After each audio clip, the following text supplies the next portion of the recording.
Hello friends, welcome to our channel. Today we're going to take a look at another horrible case with you. The case of Maria Ladenburger. Maria Ladenburger, a 19-year-old from Freiburg, sparked widespread outrage in German society and raised serious concerns about the local police and the German government as a whole. Born on December 6, 1996, to Clemens and Friederike Ladenburger, Maria's parents were both lawyers, with her father holding a high-ranking position in the European Union. At the time of her death, Maria was a medical student at the University of Freiburg. In addition to her studies, she volunteered part-time at a local center that provided aid to immigrants. On the night of October 15, 2016, Maria attended a party hosted by the medical faculty, where she socialized with friends until around 2:30 a.m. Since she lived on campus, approximately 3 miles from the university, she decided to ride her bike back to her dorm. Tragically, at 2:37 a.m., Maria was last seen riding her bike towards campus. Several hours later, at 8:20 a.m., a jogger discovered her lifeless body in the River Dreisam, about a mile away from where she was last seen. Despite an immediate call to the police and ambulance, medical professionals were unable to revive her. The incident raised numerous questions about the efficiency of the local authorities and the government's response to similar cases. During the forensic examination, investigators determined that Maria's death was caused by drowning. Additionally, they found evidence that someone had attempted to strangle her with a scarf, which was discovered at the scene. The scarf contained a sample of male DNA, believed to belong to the perpetrator. Near the crime scene, police found several black hairs, 7 inches long, with bleached ends in the bushes. The hairs had roots, allowing authorities to obtain another sample of male DNA. This sample matched the one found on the scarf used to strangle Maria. Despite this evidence, the police were unable to identify the owner of the DNA samples, as no matching information existed in their databases. On November 8th, the authorities offered a €6,000 reward for information that could help solve the case. Thanks to several individuals, the reward amount was soon increased to €35,000. The police conducted an extensive investigation into Maria's death, questioning over 1,000 people, including those who attended her last party. Additionally, more than 100 individuals voluntarily submitted DNA samples for comparison. However, none of the DNA samples from party attendees matched the DNA evidence found at the crime scene, leaving the police without a DNA match. The public was shocked and alarmed when the details of Maria's death were published in the press, and as a result, residents of Freiburg rushed to buy pepper sprays, fearing for their safety, since the perpetrator was still at large.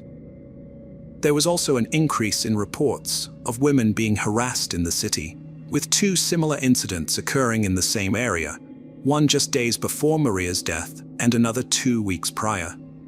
As a consequence, self-defense classes became extremely popular in Freiburg, with many people enrolling in local sports centers to learn how to protect themselves. Meanwhile, to boost security, 25 extra police officers have been deployed to patrol the city streets. Due to the high crime rate, many people are too intimidated to venture out alone at night. The police pursued all potential clues, but the breakthrough in identifying the perpetrator came from the hair and scarf found at the crime scene.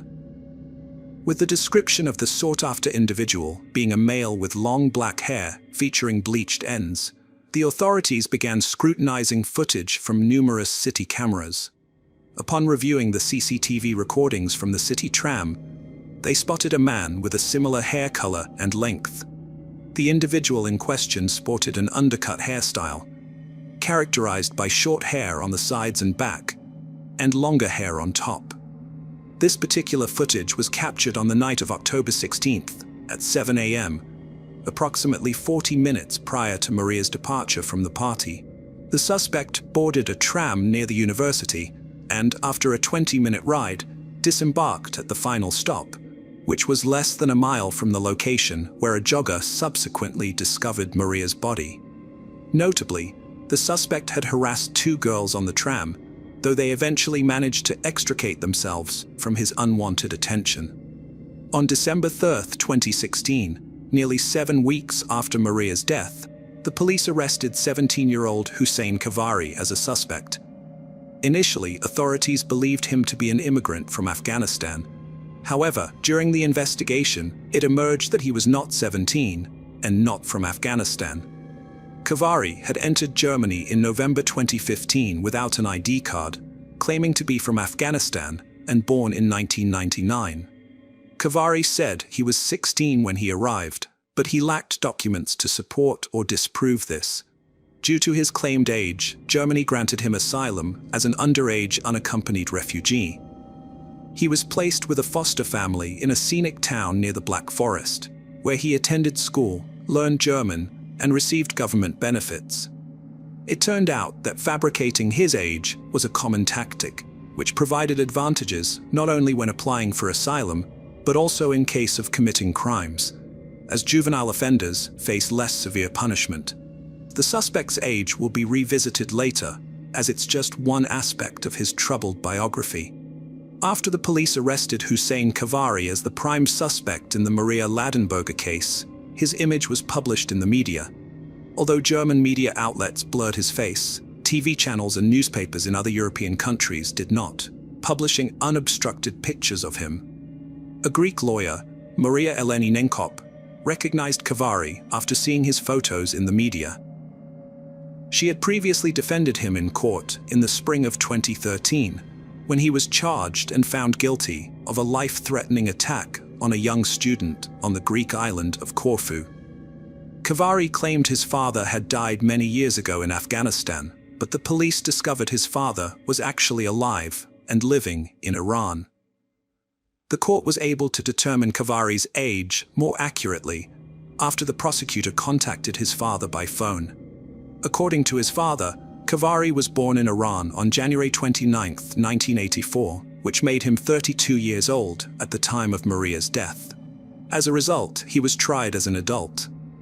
During the trial, Kavari stated that a few hours before the attack, he and his friends had consumed a large amount of alcohol and taken prohibited substances. After partying, he took a tram to the area where he later attacked Maria. In her free time, Maria worked part-time at the Immigrant Assistance Center in Freiburg, where she tried to help people in difficult life situations. Ironically, she was killed by one of the people she was trying to help. The crime sparked widespread public outrage and disgust, prompting social media users to post sarcastic thank you messages to Chancellor Angela Merkel, criticizing her liberal policy that allowed over 1 million refugees and immigrants into the country. During the trial, Prosecutor Yarborough emphasized to the 2 jurors and 3 judges that the focus was on the criminal offender, not Germany's refugee policy. Kavari broke down in court as he read a heartfelt apology to the victim's family. He claimed to be haunted by nightmares of Maria's death every day. "I offer my sincerest apologies to Maria's family," he said. "I wish I could turn back time and undo the harm I've caused. I'm deeply remorseful for my actions, and the guilt is consuming me from the inside out. The agony of what I've done is destroying my life, piece by piece." Hussein Kavari shared his harrowing journey from Iran to Germany, highlighting struggles in Greece and Slovenia. He spoke candidly about scavenging for food, engaging in illegal activities, and living with a foster family in Germany, where he turned to substances and alcohol. Kavari revealed psychological issues, including nightmares and insomnia, stemming from concerns about his homeland. Kavari recalled killing Maria Ladenburger after a night of heavy drinking and drug use. He harassed girls on a tram, then stole a bike but fell off due to intoxication. That's when he saw Maria, pushed her off the bike, and strangled her with a scarf until she lost consciousness. He was attracted to her beauty and took advantage of her state. He carried her into the water, where she drowned. Kavari claimed he was too intoxicated to control his actions, but prosecutors argued his actions were deliberate and premeditated. A psychiatric expert told the court that, in their professional opinion, Kavari's display of remorse was not genuine. They testified that Cavari had consistently shown a strong tendency towards violence and warned that there was a high risk of him committing another offense. The expert also stated that Cavari had a fascination with aggressive sexual practices and held hostile views towards women. Furthermore, they noted that Cavari lacked remorse and compassion for the harm and suffering he had caused to others.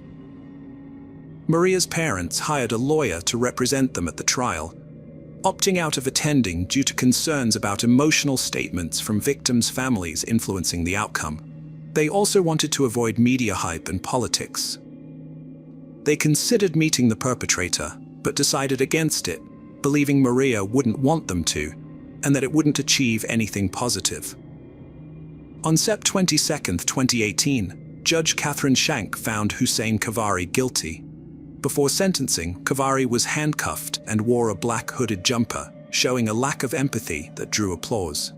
He received a life imprisonment sentence, but under German law, he's eligible for early release after 15 years if deemed no longer a threat. However, Judge Shank emphasized the severity of his guilt, making early release unlikely. Hello friends. Welcome to our channel. Today we're going to take a look at another horrible case with you, the case of Savannah Gold. In 2017, Sherry's world was turned upside down in Florida when her daughter Savannah failed to show up for work at the restaurant where she was employed. Sherry was unaware that this ordinary day would be the last time she'd see Savannah. An hour later, the restaurant called Sherry to inform her that Savannah hadn't arrived for her shift, which was unusual since she had never missed work before. However, the events that unfolded after that call were even more bizarre. When Savannah's father received a message on her behalf, riddled with spelling mistakes and lacking punctuation, he instantly knew it wasn't his 21-year-old daughter who had written it. The impersonator claimed Savannah had met an amazing guy, fallen in love, and decided to elope with him, promising to call later. Savannah's father, Daniel Gold, carefully read the text message, paying close attention to its content. He knew his daughter well and was convinced that running away with her boyfriend was out of character for her. While Daniel studied his phone screen, trying to make sense of the message, Savannah's older brother Chris received a similar text saying she was leaving with her boyfriend and that she was okay.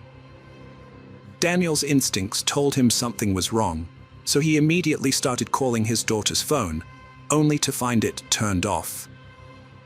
Savannah Page Gold was born on April 26, 1996, to Daniel and Sherry Gold. She lived with her parents and older brother Chris in Jacksonville, Florida. Savannah enjoyed various hobbies, including playing lacrosse, drawing, and dancing. Those close to her believed she embodied her last name, being a loving, kind, and caring person always willing to help others. After graduating from high school, Savannah turned down a college scholarship for art and design to care for her mother, Sherry, who had been diagnosed with cancer and was undergoing chemotherapy. To support her mother, Savannah took on household responsibilities and also worked as a waiter at Bonefish Grill, a restaurant. By the summer of 2017, she had been working at the restaurant for 2 years. On August 2nd, Savannah left for work at around 5 p.m., wearing her uniform, as her shift was scheduled to start at 5:30 p.m. However, less than an hour later, Sherry received a call from the restaurant asking why Savannah had not shown up for work. This surprised Sherry, as she knew her daughter was responsible and had seen her leave the house in her uniform, indicating that she had indeed gone to work. After Savannah's father received a suspicious phone call, her father and brother started getting strange messages that they didn't think were from her. They suspected someone was impersonating Savannah. Before this, Savannah's father had tried to contact the police, but he couldn't reach his daughter. She was reported missing, and the police launched a search for her. Since sending those messages, Savannah's phone and social media accounts have been inactive. The police first went to the establishment, where she worked, to investigate. They found her unlocked car in the parking lot, about 120 yards from the restaurant entrance. Her personal documents, wallet, cards, cash, and other valuable items were still inside the car. It was clear to the police that the story about Savannah running away with her lover was a lie. If Savannah had planned to disappear, she would have taken her documents and bank cards with her to avoid being traced. It didn't make sense that she would leave them behind in her car. Initially, there were no signs of a struggle or crime near or inside the car, except for the flat left front tire.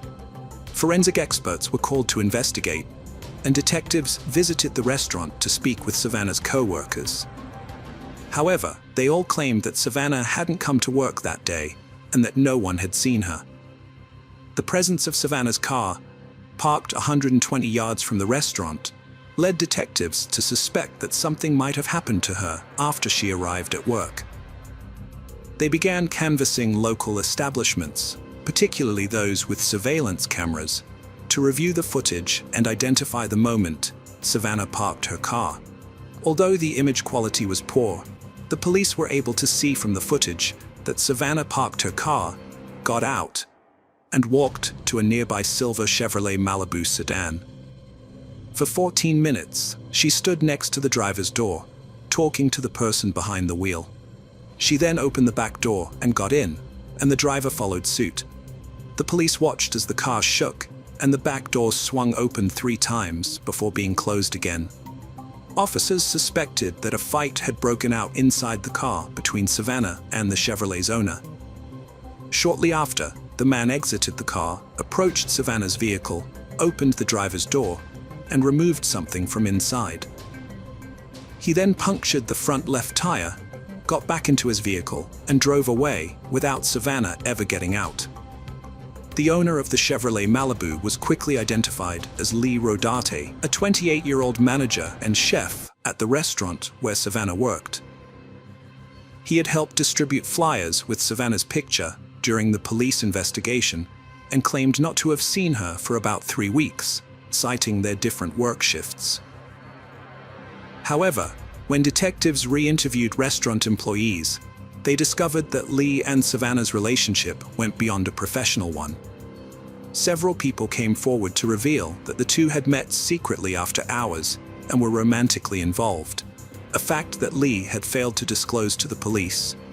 On August 5th, during his work shift, Rodarte was arrested and taken to the police station for questioning. When he arrived, he immediately warned the detectives that he struggled with reading and writing. In response, they thoroughly explained his rights, including his right to an attorney, and the fact that anything he said could be used against him in court. Rodarte then admitted that he had previously lied to the police when they interviewed the restaurant staff, saying he hadn't seen Savannah in a long time. In reality, he had seen her on the day she went missing, but he was afraid that if he told the truth, he would become a suspect in her disappearance, which is why he had lied. Lee said he had met Savannah about 2 years ago when she started working at the restaurant. However, their socializing outside of work began around 8 months ago. At that time, he was already in a relationship with someone named Chelsea. When Chelsea discovered he had been unfaithful to her, she ended their relationship. Rodarte claims he dated Savannah for 3 months before she started using illegal drugs, which led him to end their relationship and reunite with Chelsea. Following the breakup, Rodarte and Savannah allegedly agreed to maintain a professional relationship, limited to their work at the restaurant, as per company policy, prohibiting romantic relationships among employees. Rodarte also states that Savannah had disclosed their intimate relationship to other waiters, with the intention of getting him fired. Lee last saw Savannah on a Wednesday afternoon. He drove to the mall on August 2nd to talk to her and persuade her not to spread rumors about their relationship, as he feared losing his job at the restaurant where he had worked for 5 years. When he met her, Savannah had just taken a strong substance and was panicking, so she asked if she could sit in his car for a bit. Once inside, Lee demanded that she stop telling people they were still dating. Savannah asked him to join her in the back seat so they could talk. After moving to the back seat, Lee again asked Savannah to stop spreading rumors, but she refused, saying she would do as she pleased. This response infuriated Lee, who then got out, slashed a tire on Savannah's car, and returned. When Savannah asked why he had done it, Lee admitted he was upset and angry. Next, as Rodarte claimed, Savannah exited his vehicle and headed towards the mall entrance, but didn't reach it. Instead, she got into an old green Ford pickup truck with tinted windows. At this point, she was holding her phone. However, detectives were aware that Savannah never left Rodarte's car and that he was lying. Unbeknownst to Rodarte, the police had surveillance footage that disproved his claim, showing no Ford pickup truck and Savannah remaining in his car. When asked about subsequent events, Lee stated that he drove home, even detailing the streets he took. Notably, the man had scratches on his arms and neck, which he attributed to a workplace injury when questioned about their origin. When detectives directly asked Rodarte about Savannah's whereabouts, he claimed to have no knowledge. The detectives adjusted their questioning strategy. At first, they listened attentively to his stories, showing interest, but soon they applied gentle pressure. They informed him straightforwardly that evidence contradicted his claim that Savannah had exited his car. After a brief time, Rodarte altered his statement, asserting that he and Savannah had gone to his residence, and then she departed. The detectives remained skeptical and urged him to reveal the entire truth, considering Savannah's family's well-being. Rodarte ultimately admitted to fatally snapping Savannah's neck during a backseat argument in his vehicle. Following their departure from the parking lot, he sent messages to Savannah's father and brother from her phone before discarding it out the window. Rodarte returned the body to his property, intending to dispose of it by fire, but he soon discovered it wasn't as simple as he thought. Instead, he dug a hole and buried the body, only to later exhume it, wrap it in a blanket, and drive approximately 8 miles from the restaurant to a nearby pond, where he discarded the body. Although the autopsy couldn't determine the exact cause of Savannah's death, the examination revealed that her neck wasn't broken, as Rodarte had claimed, and no illegal substances were found in her body. However, forensic experts discovered that the thyroid cartilage in Savannah's throat was fractured, suggesting strangulation, and roughly 75% of her body exhibited fire damage. Despite confessing to the crimes, Rodarte maintained his not guilty plea on charges of second-degree murder, tampering with evidence, and abuse of a dead body. The autopsy revealed that the condition of Savannah's body was too compromised to determine an exact cause of death. Contrary to Rodarte's claims, her neck was not broken, and no illegal substances were found in her system. However, the autopsy did indicate that Savannah was strangled, as her thyroid cartilage was broken and approximately 75% of her body had been burned. Rodarte's confession was revoked at trial, where he claimed he acted in self-defense, alleging that Savannah had initiated the strangulation. This reversal put Savannah's family through additional trauma, forcing them to attend numerous court hearings. Cher Gold, Savannah's mother, has battled recurring cancer during this ordeal, but she remains committed to attending every hearing alongside her family. They have been present at 26 out of 27 hearings, enduring the emotional toll of facing Rodarte, the man responsible for their daughter's death. The family's primary concern now is to bring this painful process to a close and secure justice for Savannah. Lee Rodarte was not the only family member to be charged with murder. In 2016, a year before Lee committed his crime, his sister Amber Camarillo, then 26 and still known by her maiden name Rodarte, shot and killed a woman during a dispute over a car. She received a 20-year prison sentence. Lee Rodarte was offered a plea deal, which required him to plead guilty to second-degree murder in exchange for a 40-year prison sentence. In return, the charges of tampering with physical evidence and abuse of the body would be dropped. After consulting with his attorneys, Rodarte accepted the deal and was sentenced to 40 years in prison on March 11, 2021. Following the verdict, Savannah's family expressed gratitude to everyone for their support. Daniel Gold stated that they loved Savannah and were overwhelmed to discover how many others also cared for her. Hello friends, welcome to our channel. Today we're going to take a look at another horrible case with you. The case of Heather Jackson. Heather Jackson, a 23-year-old mother of two, had just found a house on a quiet street near Lake Erie. She was thrilled to have a new place to call home, especially after separating from her husband Wayne and going through a divorce. Despite the challenges they faced as parents, Heather and Wayne were once a happy couple, but their marriage didn't survive the struggles. After the breakup, Heather faced tough times, but she didn't give up. She focused on making her children, 3-year-old Selena and 1-year-old Wayne Jr., happy. On September 8, 2012, Heather's friend Danielle arrived at her house at 2:30 p.m. as they had planned. However, when Danielle knocked on the door, no one answered. She checked all the doors, but they were locked. This was unusual, as Heather would normally let her know if she had to change plans. Danielle's concern grew as she realized Heather and her children were not at home. Danielle tried to reach Heather by calling her mother, Jody, but was unable to get in touch with her that day. Failing that, Danielle contacted all of Heather's friends, but none of them knew her whereabouts. Then Danielle spotted Selena's pacifier on the porch, which made her increasingly anxious. She knew Heather would never leave the house without it. As the hours ticked by with no call from Heather, Jody grew more and more uneasy, her intuition screaming warning signals. She decided to take action and phoned the police, asking them to perform a welfare check. When the officers arrived at the address, they knocked on the door, but received no response. Next, they made their way around the house, peering through the windows, but saw nothing out of the ordinary. With no signs of forced entry or any indication of foul play, they departed.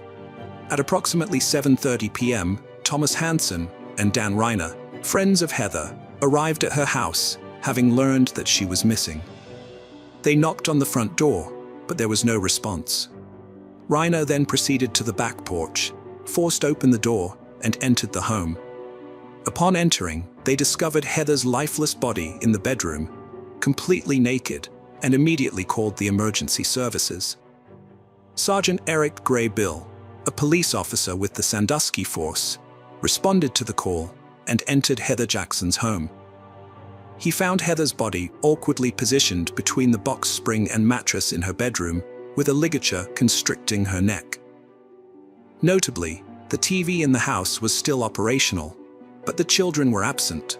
Their room was empty. While inspecting the house, the officers came across a door to a utility closet that they hadn't checked yet. Upon opening it, Sergeant Eric Gray Bill was met with a horrific sight. Stacked boxes, and behind them, the lifeless bodies of Heather's children. The police immediately sealed off the area, treating it as a crime scene. The local officers were left stunned, having never encountered anything so heinous in their careers. The brutal murder of innocent children left them struggling to comprehend how someone could commit such an atrocity. The forensic examination results only added to the devastation felt by Heather's family and friends. According to court documents, Dr. Diana Scala Barnett, the deputy coroner for Lucas County, performed autopsies on the 3 victims. She determined that Heather Jackson's cause of death was ligature strangulation and observed that Heather's rectum was found to be more open than usual after death. Dr. Scala Barnett attributed this to the likely introduction of an object into the rectum around the time of death, which kept it in that state. Dr. Scala Barnett also testified that Wayne Jackson and Selena Jackson died from ligature strangulation. She noted that Selena's underwear had been rolled up, suggesting that the body had been redressed. Furthermore, Selena's rectum showed a similar dilation to her mother's, again indicating that an object was present in her rectum at or around the time of death. Julie Cox, a forensic scientist at the Bureau of Criminal Investigation, reported that the anal swabs taken from Selena Jackson contained seminal fluid. Cox also observed a suspicious stain on Selena Jackson's underwear, which she excised and tested, finding it to contain a sperm cell. The police were under pressure to swiftly identify and apprehend the culprit behind these heinous crimes. Heather's residence was conveniently located near Firelands Regional Medical Center, and investigators believed that surveillance footage from the building's CCTV cameras might aid in their search for the perpetrator. Upon reviewing the footage, they spotted a car pulling up to Heather's house at 10:57 p.m. However, the camera's distance from the house and the darkness hindered visibility. The car's headlights provided the only clues, revealing that the vehicle had backed into the driveway and remained stationary for some time. 11 minutes later, at 11:08 p.m., the headlights flickered back to life, and the driver departed the scene. Thomas Hansen and Dan Reiner, the two men who found Heather's body, were taken to the police station for questioning. Dan, who had been friends with Heather, was the first to be interrogated. He explained that when he learned Heather was missing, he went to her house to check on her. Dan admitted that he had to push the door hard to gain entry, and as a result, the police asked him to provide DNA samples. He consented, and a swab was taken from his mouth. After that, he was released. Next, the investigators questioned Thomas Hansen. He revealed that he had spoken to Heather over the phone the previous night and was near her house around 11 p.m. According to Thomas, he drove up to Heather's house but didn't enter. They chatted briefly outside, and then he drove home. This information helped the investigators identify the car seen on the CCTV footage as belonging to Thomas. Thomas also claimed that he didn't enter Heather's house that night because she wasn't alone. There was a man, known to him as Josh, inside with her. Hansen's statement echoed Reiner's. He claimed that upon learning of Heather's disappearance, he rushed to her house to investigate. After providing a DNA sample, he was released by the police. The police shifted their focus to Josh, who was at Heather's house shortly before her death. They quickly determined his whereabouts and brought him in for questioning. Josh acknowledged having known Heather for several years. He confessed to being at her house that night, stating that they watched TV while the kids slept in their room. He also mentioned visiting the store to buy breakfast for the children, returning to the house and staying for a while before a friend picked him up around 1 a.m. Notably, Josh admitted to having consensual, intimate contact with Heather. The investigators visited the store where Josh claimed to have purchased breakfast for the kids and reviewed the CCTV footage. The footage confirmed Josh's alibi, showing him entering the store at 11:20 p.m. However, this did not rule out the possibility that he was involved in the crime. As the last known person to have contact with Heather, Josh remained the prime suspect. Josh also provided a DNA sample, which was analyzed along with those of Thomas Hansen and Dan Reiner. The lab results cleared Hansen and Reiner, as their DNA did not match the DNA found on the victims' bodies. Josh's DNA, on the other hand, matched the DNA found on Heather's body, but not on her children's bodies. This indicated that there was another man present in the house that night. Josh had previously confessed to being in a romantic relationship with Heather, which accounted for his DNA being present on her body. However, the police were now tasked with identifying a different individual whose DNA matched the DNA found on the bodies of all three victims.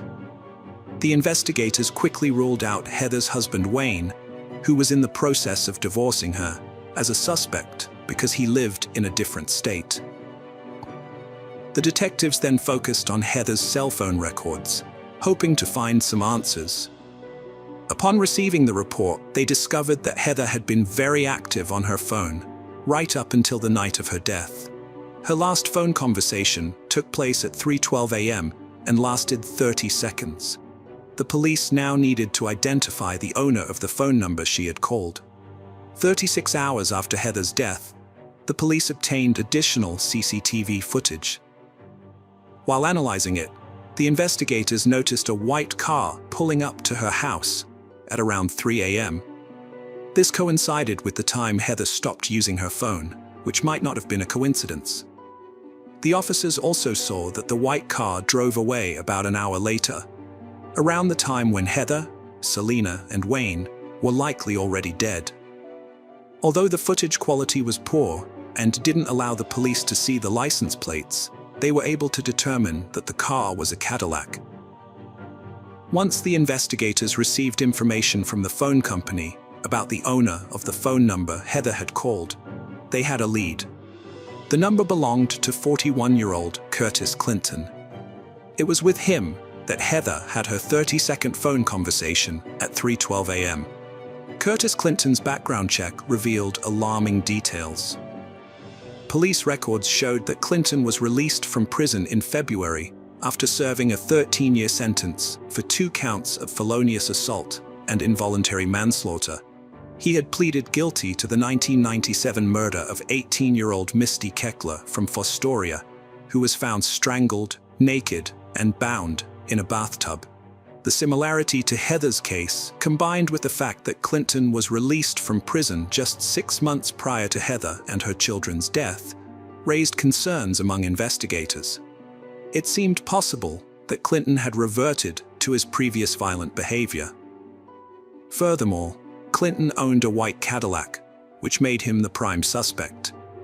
The police urgently needed to locate him to prevent any further harm. If Clinton was indeed responsible for the murders, he had to be stopped before he could harm anyone else. The police went to Clinton's last known address, but he was not there.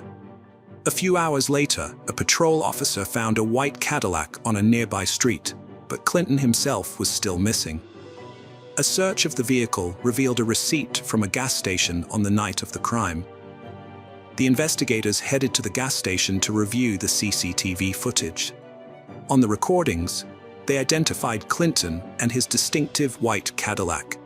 Despite already knowing that Heather and her children were deceased, Clinton was seen purchasing water and beer, displaying a calm demeanor. Fearing Clinton might flee, the investigators nonetheless soon received a tip that a patient named Curtis Clinton had been admitted to a local hospital. They swiftly arrived at the hospital and apprehended the suspect they were pursuing. Clinton was arrested and taken into custody, but he vehemently denied any involvement in the tragic deaths of Heather Jackson and her children. During questioning, Clinton revealed that he had been in a romantic relationship with Heather for 5 months, providing her with both financial and emotional support to cope with her numerous personal issues. Clinton claimed to have limited knowledge of Heather's children and stated that he last saw Heather on Tuesday, September 6th. He alleged that on that day, he gave her $328, and they engaged in an intimate encounter. The investigator told Clinton that phone records revealed a 3:12 a.m. call with Heather on September 8th. Clinton corrected himself, saying he had gotten his days wrong, and it was actually Friday night or early Saturday morning when he last saw Heather, not Thursday night. According to Clinton, he didn't stay at her house for long, dropping off the money and engaging in intimate contact before leaving. He explained, "I did my thing and left, but couldn't recall what time he got home." Clinton claimed that someone else must have gone to Heather's house after he left. He said that while he was with Heather, she mentioned that somebody had texted or called her, and she seemed irritated. When informed that he was the last person who had contact with Heather, Clinton denied. However, the examination indicated the opposite. The DNA on the bodies of all 3 victims belonged to Curtis Clinton. Therefore, he was arrested and placed in the county jail. Curtis Clinton was charged with multiple counts during the investigation. It also turned out that 6 days before the death of Heather and her children, Curtis Clinton attacked a 17-year-old girl whose identity was not disclosed by the police. He choked her and forced her to have intimate contact with him. When he let her go, she went to the hospital, and the police at the hospital doctors took DNA samples from her body, which also led to Curtis Clinton. Clinton moved for a change of venue, arguing that extensive media coverage had saturated the county at the time of the offenses, and was likely to resume once the trial started.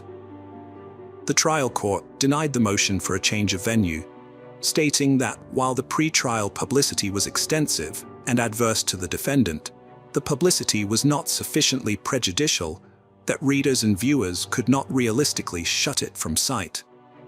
The court rejected claims of presumed prejudice, stating that the defendant, Curtis Clinton, did not hesitate to take the lives of Heather, Selena, and Wayne, and that his DNA was found inside Selena's body before she died. Clinton knew he was facing the death penalty, but he did not want to die and therefore did everything to achieve a different outcome in the trial. He even remembered what justice was when allowed to speak before being sentenced for the capital crimes. Clinton neither begged for his life nor apologized to the victim's family. Instead, he lashed out at the prosecutor, Kevin Baxter, and vowed he would win on appeal and have his case retried. He stated, "I don't respect the prosecutor, and as I said, I will be back again. I know there's a lot of people who are upset here, but I'm the one who's going through this."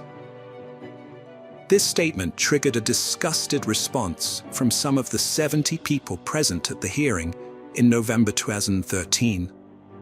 Curtis Clinton was given the death penalty for the murders of Heather Jackson and her 2 young children.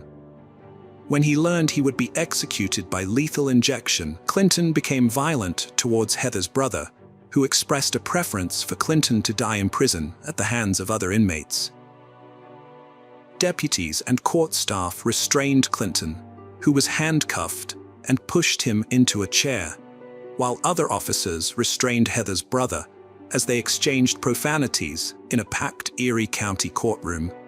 Heather's brother was angry, stating that the only thing Clinton should be grateful for is that his life was spared by being placed on death row, and that he wished Clinton had been given a life sentence in prison, allowing his friends to harm him. The judge also sentenced Clinton to life in prison without parole for the murder of 3-year-old Selena, and an additional 10 years in prison for assaulting a 17-year-old girl 6 days before the murder of Heather and her children. In 2018, the Ohio Supreme Court postponed Curtis Clinton's execution, which was scheduled for September 15, 2021, pending the exhaustion of all state post-conviction proceedings, including any appeals.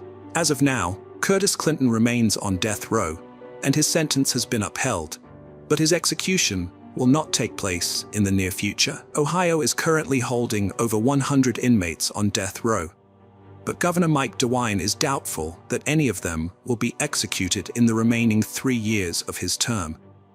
The last execution in the state took place on July 18, 2018, and since then, Ohio has had an effective halt on capital punishment.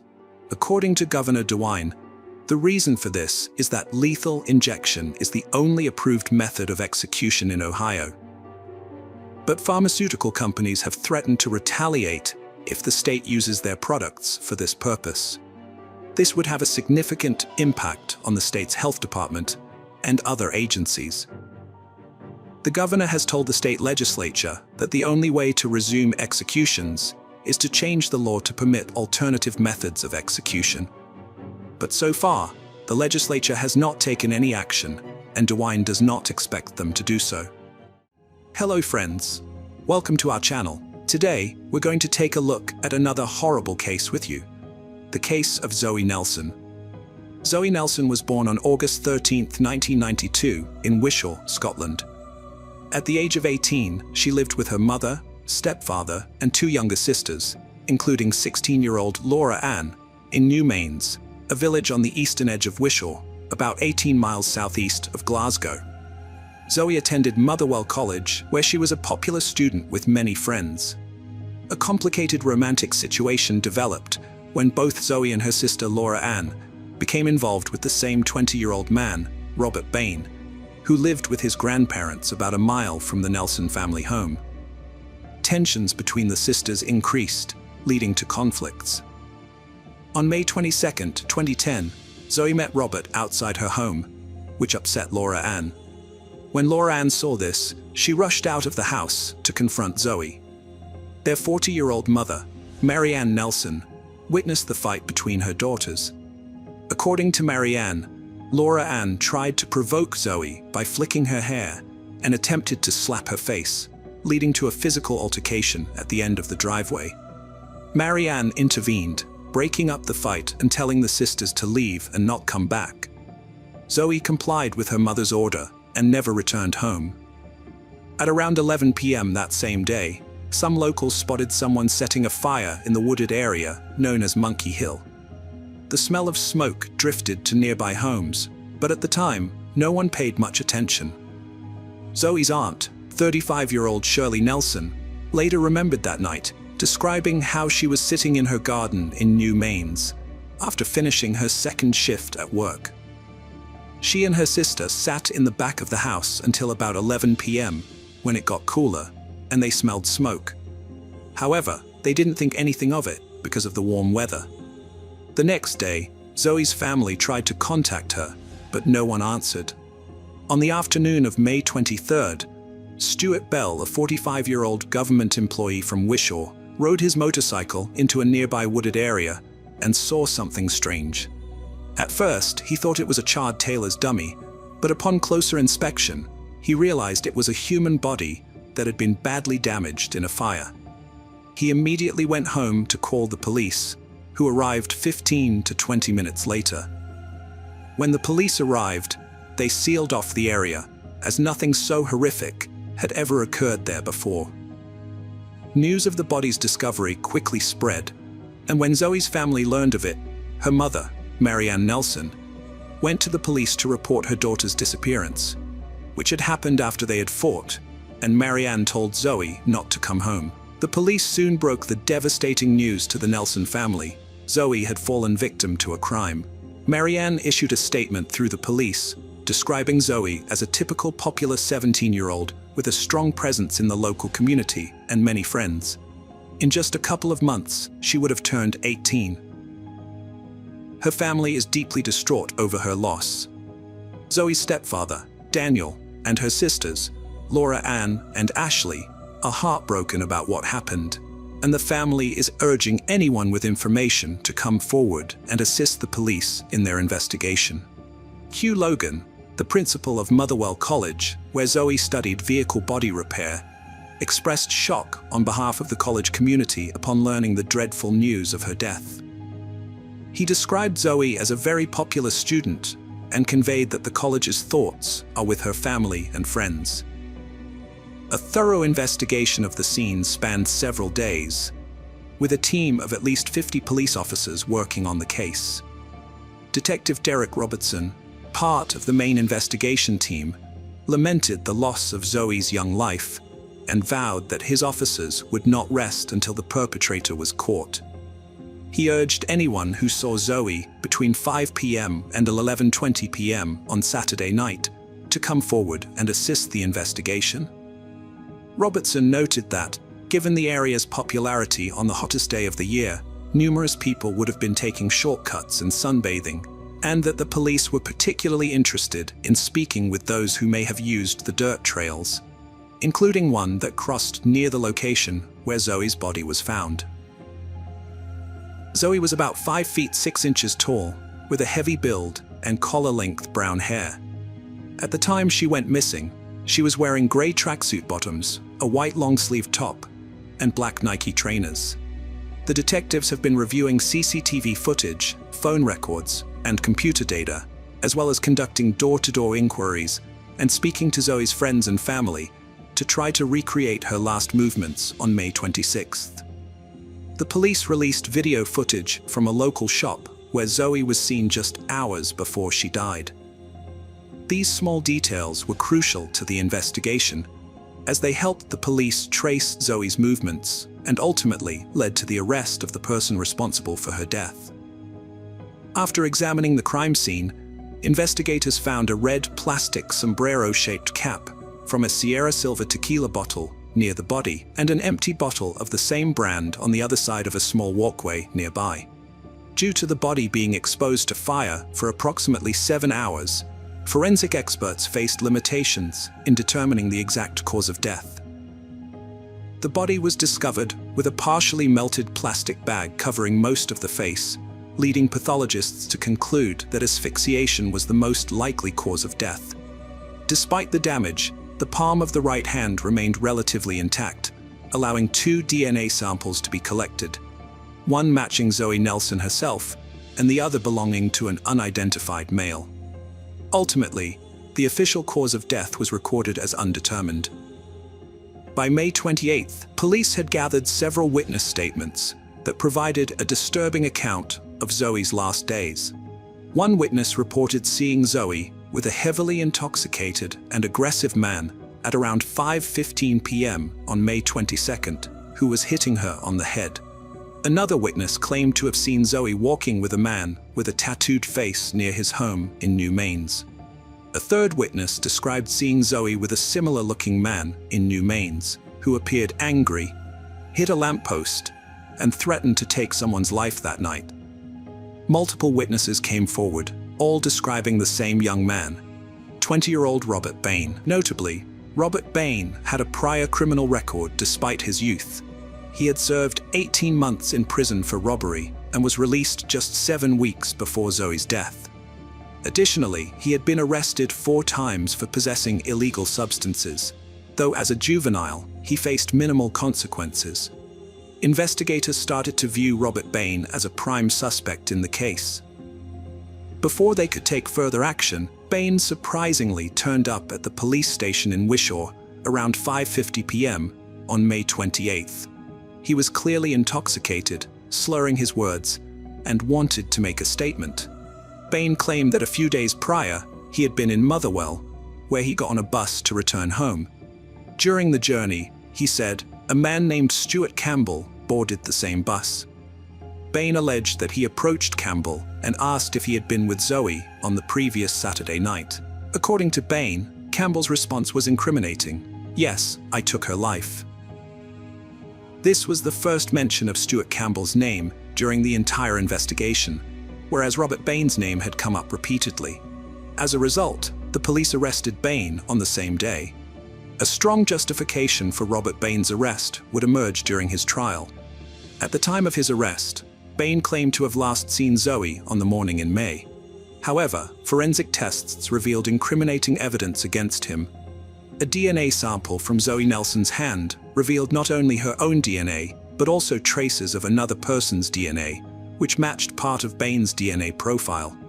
Additionally, DNA evidence found on a tequila bottle and its cap, discovered near Zoe's body, matched both Zoe Nelson and Robert Bain. According to the forensic expert, this suggested that both individuals had consumed from the bottle and then replaced the cap. Expert Marie Campbell stated that the scientific findings indicated that Robert Bain's DNA was deposited between Zoe Nelson's fingers and on her right palm. The chances of the DNA found on the red plastic sombrero lid belonging to anyone other than Robert Bain were an astonishing 10 million to 1. Robert Bain was accused of being involved in Zoe Nelson's death due to multiple eyewitness accounts and DNA evidence. Despite this, he pleaded not guilty and acted defiantly, even confronting one of the investigators. He also denied an earlier alleged assault on Zoe, where a witness claimed he struck her on the head with his fist. Hundreds attended Zoe Nelson's funeral at Coltness Memorial Church on June 16, 2010. She was laid to rest at Campus Nathan Cemetery. Over 200 mourners, including her mother, sisters, and grandmother, gathered to pay their respects. Reverend Graham Rayburn led the service, noting the large turnout as a testament to Zoe's significant impact. He described her as a happy, cheerful teenager with a big heart who loved fast cars and rangers. Sadly, she never met her newborn nephew or got to contact her biological father. On March 1, 2011, Robert Bain's trial began, during which he maintained his innocence. Testifying in court, Zoe Nelson's teenage friends recalled a conversation they had with her a week before her death, in which she attributed her scratches and bruises to a fight with Robert Bain. According to her friends, Zoe described Bain as bossy, unstable, and prone to anger over minor issues. He also controlled her social circle, dictating which friends she could see. Although Zoe and Bain's relationship was relatively short-lived, given he had only been out of prison for 2 months, he exerted significant influence over her, and also pursued a relationship with her 16-year-old sister, Laura Ann. Notably, Laura Ann was aware of her sister's death 5 days before the body was discovered by a passerby, but kept this secret until the trial, where it was revealed that Bain had taken Laura Ann to the location of Zoe's body. Laura Ann, who testified from behind a screen to avoid seeing Bain, recounted that on May 23rd, the day after her argument with Zoe, she visited Bain's address to return some clothes. Upon arrival, she observed that Robert seemed nervous and had been consuming vodka. They soon left the house, with Bain claiming he wanted to show her something. According to Laura Ann, he led her to the location where Zoe's body lay. Recognizing the ranger's tattoo on her arm, Laura Ann identified the body as her sister. During court questioning, Laura Ann stated that Bain had confessed to hitting Zoe, and when Zoe attempted to retaliate, he lost control and took her life. Bain then allegedly used gasoline in an attempt to eliminate any evidence of the crime. Laura Ann confessed to walking with Bain on the day following the discovery of the body. Afterwards, she visited his home, spending time in his bedroom, where they listened to music together. She also had a phone conversation with him that lasted around an hour. A friend of Laura Ann, who testified in court, recalled that Laura Ann seemed happy and normal, despite knowing her sister was dead. When questioned about why she didn't reveal everything to the police during her initial interrogation, Laura Ann explained that she was afraid that if she told them, her mother wouldn't believe her and would think she was responsible for Zoe's death. The jury heard testimony from Laura Ann Nelson, who stated that Robert Bain had threatened her, saying she would face the same consequences as Zoe if she told anyone about his actions. On March 25, 2011, a jury of 7 men and 7 women delivered a unanimous guilty verdict. As the verdict was read, Bain became violent, requiring physical restraint. Handcuffed, he jumped up in the dock, struggling with security officers and police, and headbutting one of them. He also shouted insults and threats at Zoe Nelson's family, forcing the courtroom to be cleared while order was restored. After a 20-minute adjournment, Judge Lady Dorian agreed to proceed with the trial in Bain's absence. In a separate matter, Robert Bain was acquitted of stealing alcohol from an Asda store in New Mains on May 22nd, as well as disorderly conduct related to yelling, cursing, and waving a knife in various streets in Wishaw on the same day. Bain was also acquitted of stealing Zoe's cell phone, which was found in the woods, and of threatening a police officer during an interview at the Motherwell police station on May 28th. On April 27, 2011, Robert Bain was sentenced to life in prison with a minimum term of 20 years for taking the life of Zoe Nelson. He received another 6 years for the obstruction of justice charge, and both sentences were to be served concurrently. The judge, Lady Dorian, described the crime as appalling and shocking. On Christmas Eve 2022, 29-year-old Laura Ann Nelson was found dead in her apartment after not being heard from for days. She was left with 2 children, ages 3 and 4. Her death was not considered criminal, as she had health problems, namely type 1 diabetes. Hello friends, welcome to our channel. Today we're going to take a look at another horrible case with you.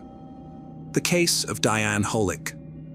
Diane Holick, a 43-year-old senior executive at IBM, was known for her reliability. So when she missed a scheduled work call on the morning of November 16, 2001, her colleagues were immediately concerned. Unable to reach her, they alerted the police, asking them to check on her at home. The officers' discovery at her house was gruesome. Born in 1958 in New York City, Diane was a driven person who had built a successful career at IBM, one of the world's largest hardware and software companies. Over 20 years, her hard work had earned her a senior position, allowing her to work from her home office in Austin, Texas, where she had moved in 1996. Diane lived a luxurious life in the suburbs, hosting wine-tasting parties, frequenting expensive restaurants and dance clubs, and engaging in charity work. She was also trying to improve her personal life. In mid-November 2001, a severe storm warning was in effect in Texas, bringing torrential rains and tornadoes to Austin. On the morning of November 16th, Diane worked from home, but her company had scheduled a work call.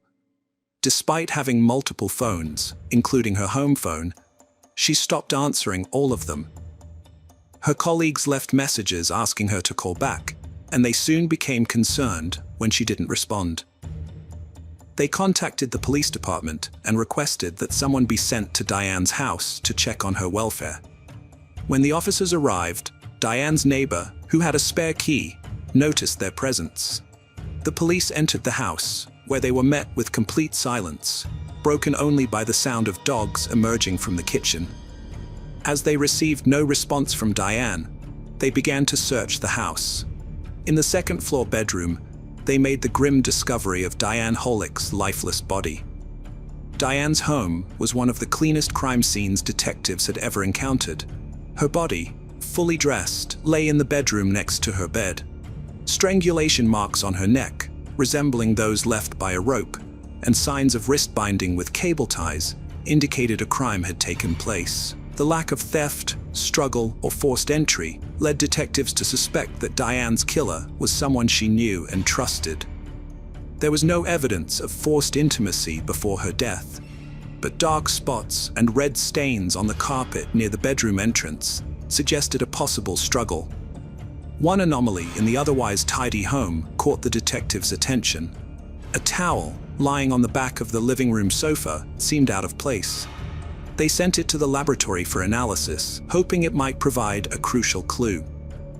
The police spoke to the people who knew Diane and found that she didn't have any known enemies, although it's possible that some might have been unknown. During their investigation, they discovered that Diane was in a romantic relationship with Dennis Conley, the man she wanted to spend the rest of her life with. This wasn't her first marriage. Her previous one had ended quickly. Diane and Dennis met through a dating service, and he had 2 children from a previous marriage. Dennis was a businessman living in Houston, around 150 miles from Austin, where Diane resided. Despite the distance and infrequent meetings, they grew close quickly, and after 2 months of communicating, Dennis proposed to Diane, giving her a $17,500 platinum ring. She accepted his proposal. According to Diane's close friends, her relationship with Dennis had begun to deteriorate recently. As an independent woman focused on building her career, Diane felt uneasy with Dennis's occasional attempts to control her. Another issue was the decision to move to Houston. The couple had decided to start their life together in his hometown, so Diane put her suburban Austin home up for sale. However, realtors struggled to find a buyer willing to pay the $435,000 asking price for the property. Detectives investigated whether Dennis was involved in Diane's death, asking him to come to the police station for a voluntary conversation without an attorney. Dennis agreed and spoke candidly with the detectives. The medical examiner's report indicated that Diane died between 3 p.m. on November 15th and 3 a.m. on November 16th. A strange detail caught their attention. Diane's wedding ring, given to her by Dennis, was missing from her finger, while her other jewelry in the bedroom remained untouched.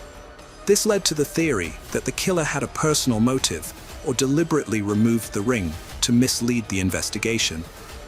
Dennis presented himself as a grieving person. The detectives asked him about his relationship with Diane and his whereabouts on the day of her death and the day her body was found. According to Dennis, he was in Houston at the time, claiming he last spoke with Diane on the morning of November 15th.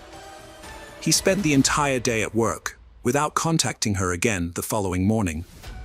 When he couldn't reach her, he left a voicemail, unaware of her death.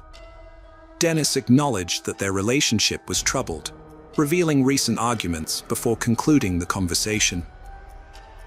The police collected his fingerprints and a DNA sample, but it was possible he could have traveled to Austin, interacted with Diane, and returned to Houston by the next morning.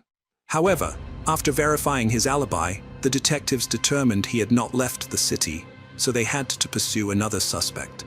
Before leaving the police station, Dennis provided a crucial lead that changed the direction of the investigation, pointing out that Rye, one of Diane's co-workers, had shown an unusual interest in her. The detectives looked into this and found that Rye frequently visited Diane's home and sometimes walked her dogs, but he had a solid alibi, ruling him out as a suspect. When speaking with Diane's colleagues, the authorities discovered that a mysterious individual had inspected her house a few days before her death. He claimed he would make a cash offer if he liked the property, and planned to return with his wife in a few days to make a joint decision on the purchase. As this was one of the few leads the police had, they concentrated all their efforts on finding this unknown buyer, hoping someone might have seen him when he visited Diane's house. The detectives decided to investigate the owners of properties for sale in the area where Diane lived, suspecting that the mysterious buyer might have viewed more than just the victim's house.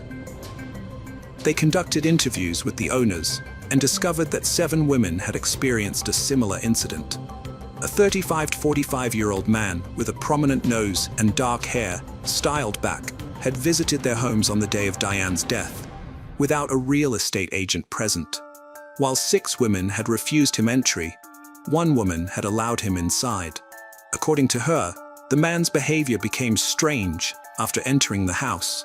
He didn't show any interest in the rooms or doors, and only asked her to show him the second-floor bedroom. She sensed something was off and asked him to leave. Notably, he had introduced himself as Walter Miller when requesting permission to view the property. The police searched their databases for the name Walter Miller in Austin, but found 2 individuals with that name, neither of whom matched the age or physical description of the suspect.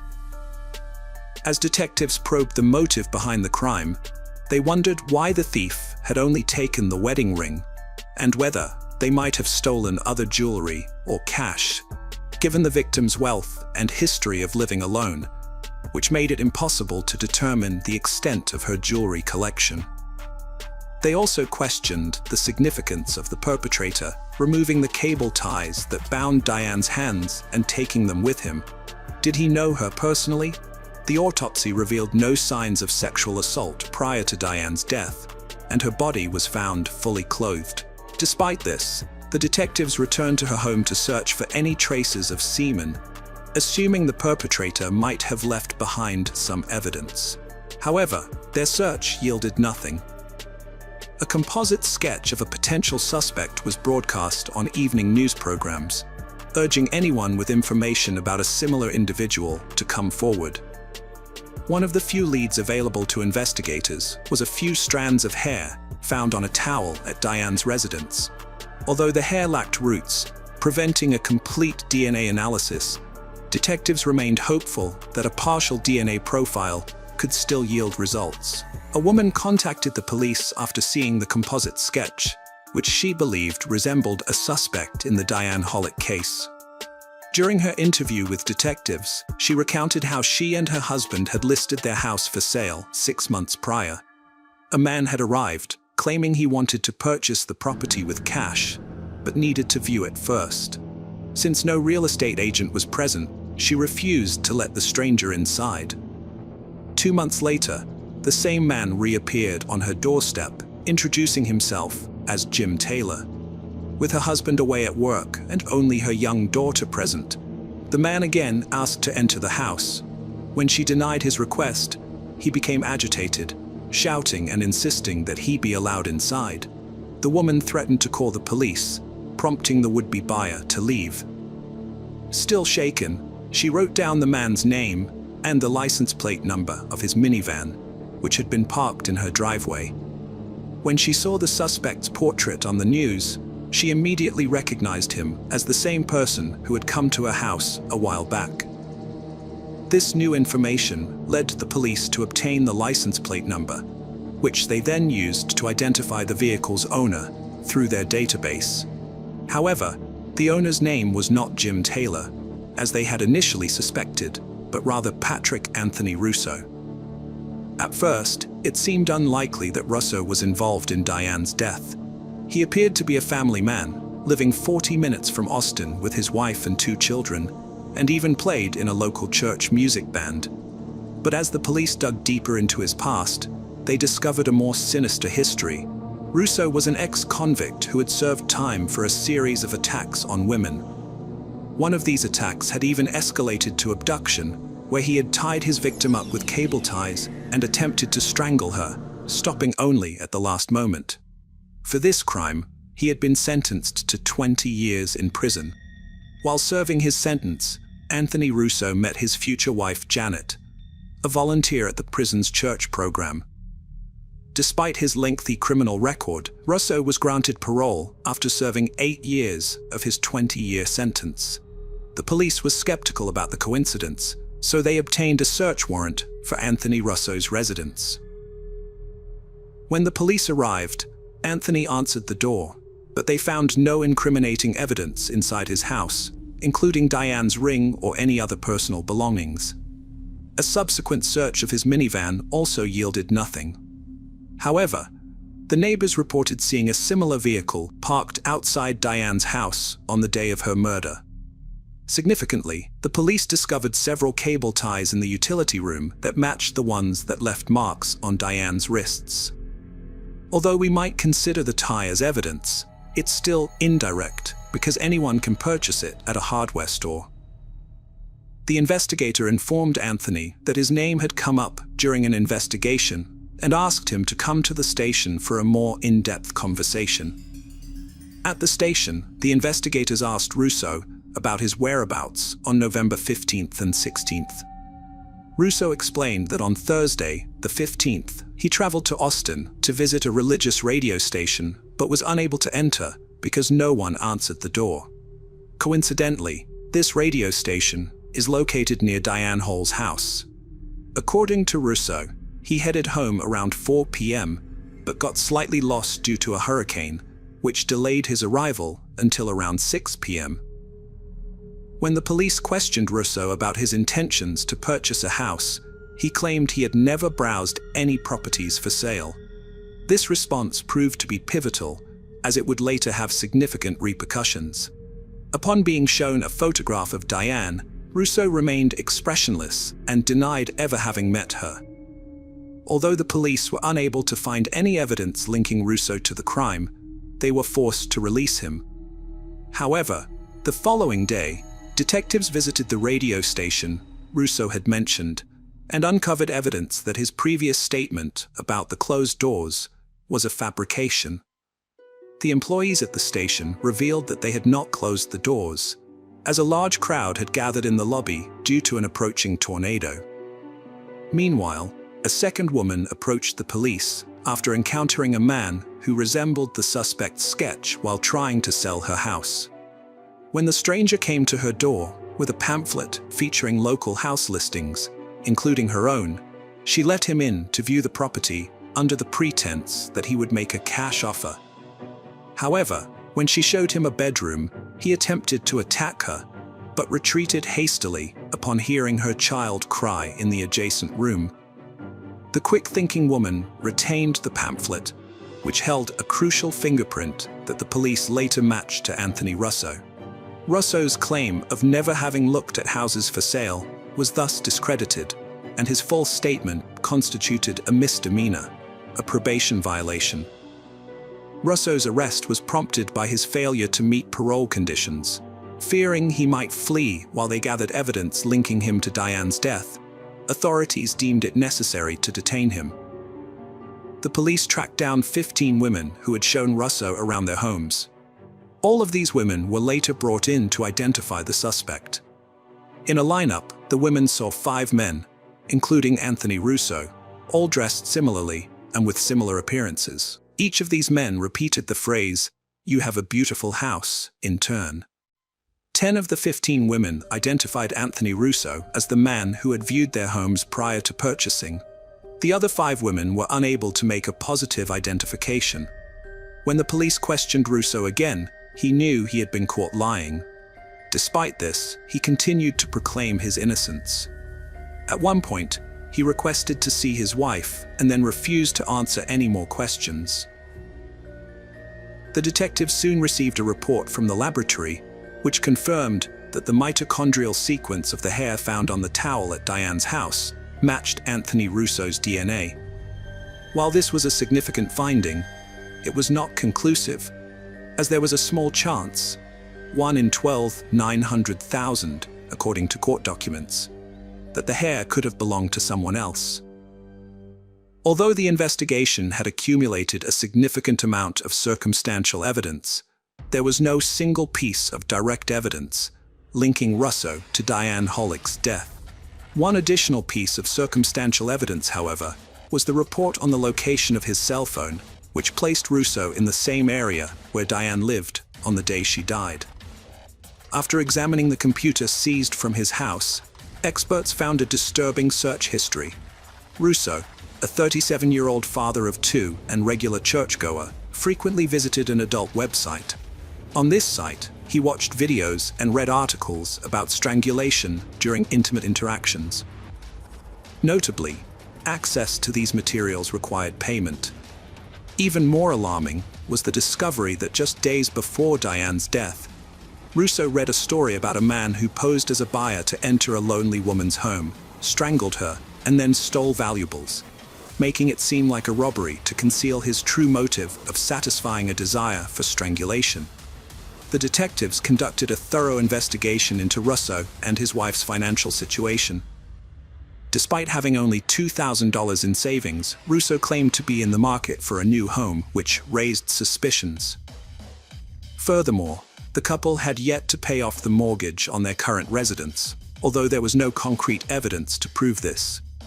On February 5, 2004, more than 2 years after Diane Hollick's death, the police arrested Anthony Russo on suspicion of her murder. During his trial, 14 women took the stand, testifying under oath that Russo had approached them about purchasing a house. Several of these women reported that Russo had visited them on the day of Diane's death, although they refused to let him into their homes. One woman, however, initially allowed him in before asking him to leave due to his unusual behavior.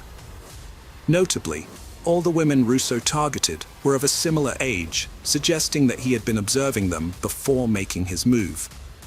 Russo appeared to have a specific type of woman in mind. The prosecution presented the evidence again, describing the events of that fateful November day. As previously stated, Diane informed a colleague that a potential buyer had visited to view the house. Prosecutors suggested that Russo learned Diane lived alone when he first saw the house on November 15th. He toured homes for sale, but only one woman, Diane, let him inside. On his return to Diane's house, Russo likely asked to view the property again, but this time with a sinister motive, carefully planning his actions to avoid leaving evidence. On the rainy day, Diane unexpectedly offered him a towel to dry his hands and face, which he carelessly discarded on the back of the sofa. As she showed him the house again, Russo attacked her on the second floor. Prosecutors believed Russo derived pleasure from strangling, ultimately causing Diane's death during their second encounter. Before leaving, Russo stole cable ties and Diane's wedding ring, which the police were unable to find. He locked the door using a spare key kept at the front door. Russo's former and current wives testified in court, and both claimed that Anthony Russo took pleasure in the act of strangulation. It's notable that this was not his first offense, as he had a prior conviction for a similar crime. After deliberating for 11 hours, the jury found Patrick Anthony Russo guilty, and the court sentenced him to life in prison. Despite his history of criminal behavior, Russo never admitted to his guilt. He will become eligible for parole again and can file his first parole petition in 2044, at which point he will be over 80 years old. Hello friends, welcome to our channel. Today we're going to take a look at another horrible case with you, the case of Valerie Tiemann. Valerie Tiemann was born on December 31, 1981, in Salem, Virginia. Valerie Joy Harmon was the child of Sarah Jean Sampson Harmon and Jean Allen Harmon. She grew up in Greenville, South Carolina, and graduated from Hampton Park Christian School in 2000. Valerie then earned her cosmetology degree from Bob Jones University, Known for her warm, friendly smile and outgoing personality, Valerie was passionate about drama and speech. She enjoyed music, playing the piano and flute. Using her cosmetology skills, Valerie worked in salons, spas, and pageants, helping others look and feel their best. Valerie met Matt through a mutual friend when she was 22. Despite their contrasting personalities, Valerie was outgoing and cheerful, while Matt was more withdrawn. They made it work. The couple got married in 2004 and initially lived harmoniously in Matt's small house after their honeymoon. However, Valerie's parents soon noticed changes in her behavior. Matt tightly controlled their finances, forcing Valerie to open a separate bank account to save personally. As time passed, Matt's behavior worsened as he sought to control every aspect of Valerie's life and blamed her for all their problems. Valerie endured much emotional pain, but eventually reached her breaking point. After 10 years, she divorced Matt, seeking a fresh start. Luke Tiemann brought a fresh start to Valerie's life, helping her put her past problems behind her. With his 10-year army background, including service in Iraq and Afghanistan, Valerie saw him as a reliable and loving partner. Her relatives noticed a significant change in her as she became cheerful and smiling once again, just like 10 years prior. The couple got married on June 6, 2014, and began living at Luke's parents' house in Fairfield, Maine, while Valerie's parents resided in South Carolina. After visiting her family in South Carolina, Luke and Valerie returned to Maine in August 2016. On August 24, 2016, Valerie's mother, Sarah Jean Harmon, had her last conversation with her daughter through text messages. Around that time, Luke had started chatting with a woman on Facebook and was seen with her by several people. On the night of August 24th, Luke and the woman were intimate, and it appears that Valerie discovered their infidelity that night.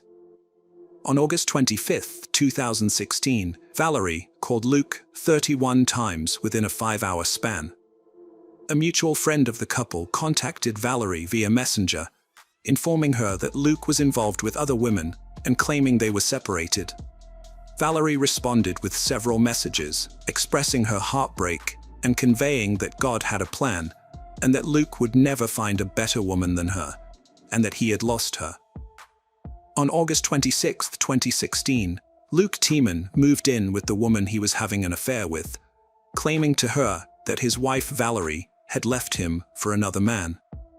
Meanwhile, Valerie's parents, Sarah Jean and Alan Harmon, were growing concerned because Valerie, who had been calling them every week, had suddenly stopped responding to their calls and texts. After a week of trying to reach her, they decided to contact Luke, asking how he and Valerie were doing. The next day, Luke replied, saying they were fine and that he loved her very much. However, another 13 days went by with no word from Valerie, prompting her parents to reach out to Luke's father for help. To their shock, Luke's father told them that Valerie had been missing for about 2 weeks and that they had not seen her. He even asked what to do with her belongings. When Alan confronted Luke about why he hadn't told them about Valerie's disappearance, Luke claimed he was waiting for Valerie to contact her parents herself, as he didn't want to speak poorly of her. He repeated the story that Valerie had left him for another man, but her parents knew it was untrue. It was out of character for Valerie, and they were certain she would have reached out to them because she knew they would worry.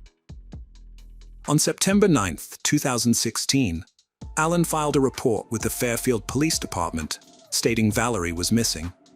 The detectives launched an investigation, which began with a visit to Luke Tiemann's parents, where Valerie had been living with her husband.